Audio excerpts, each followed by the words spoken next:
Hi, welcome to the Parsha in 5. We're in 5 minutes. We try to give you insight into the Parsha, suitable for framing. We talking about Parsha's Emor now, and Emor El HaKohanim. We learned about the Kohanim, and we learn about all the special laws of the Kohanim and the things that they do and the things that they get and all kinds of nifty things like that. But, you know, not everyone can play. Some people are disqualified. They are a Kohen Baal Mum, and they have a defect. It could be a unibrow. It could be that they're left-handed. Yeah, whatever it could be, they're missing an arm. Yeah, but they're a Baal Mum, and therefore they don't get to participate. So what did the Baal Mum do? Well, the Baal Mum, when their time came to work in the Beis HaMikdash, they went into the wood room. You don't need a kosher Kohen to do that, a Kohen who's able to do the avoda. They would examine the wood that was going to be brought up on the Mizbeach to make sure that there were no wormholes in them. Okay, it's not up there with catching the dam in the Mizrach. It's not up bringing the pieces of the korban up on the Mizbeach. It sure ain't offering up the Kataras, but it's a job that needs doing, and a person does it. So listen to a Mishnah in Shkolim that describes a Kohen Baal Mum, and that's how he's described.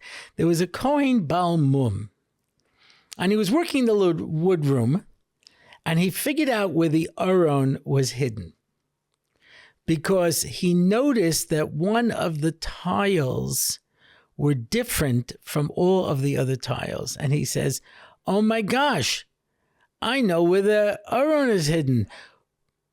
One of the tiles is different. And before he could say where it was, he died. Now, there were hundreds of Kohanim in the room before him, hundreds of Kohanim in the room after him.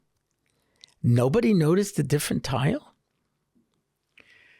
Because he defined himself by his handicap.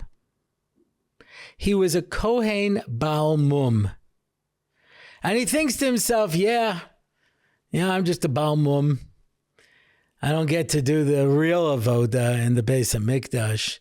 I'm just sort of here in the wood room, looking at these wood.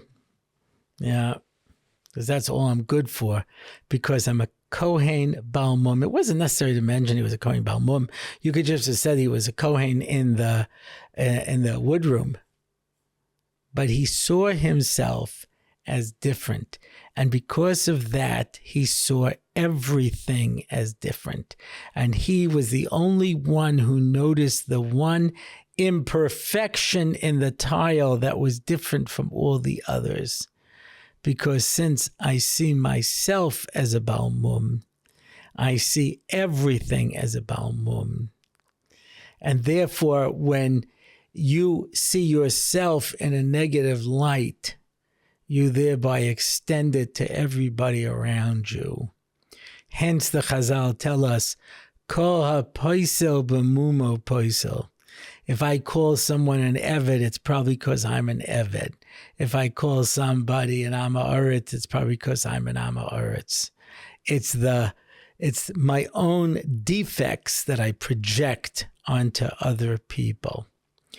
If a person has a positive outlook on life, there's a story in the first Chicken Soup for the Soul, this guy who gets into a motorcycle accident and becomes a quadriplegic. And they say he was always a very happy guy. And he says, how could you be so happy? And he says, I used to be able to do 20 million things. Now I can only do 2 million things. So I could focus on the 18 million things I can't do, or the 2 million things that I can do. He refused to see himself as a Baal Mum.